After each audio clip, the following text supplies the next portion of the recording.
The other day I was at the festival Taste of Little Italy here in Toronto, and there was a singer. We were watching singers, and there was a girl beside me, and the singer goes, love yourself, and do you believe in love? And the girl beside me turned to her friend and said, not anymore, ha ha ha ha.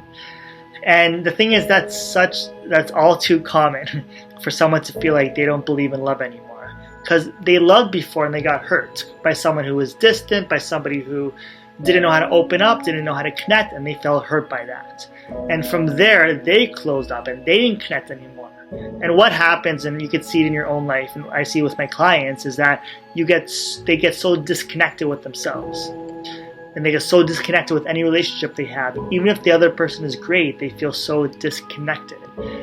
So what I say is, of course, you have to you have to be smart on the people you choose to have a relationship with. But what I want to say is, never give up on love. Never give up on the feeling, because your heart is eternal. What you actually feel is eternal. It doesn't mean to make stupid decisions and be with people who aren't good for you. What it means is, when you find somebody who is good for you, open your heart to them.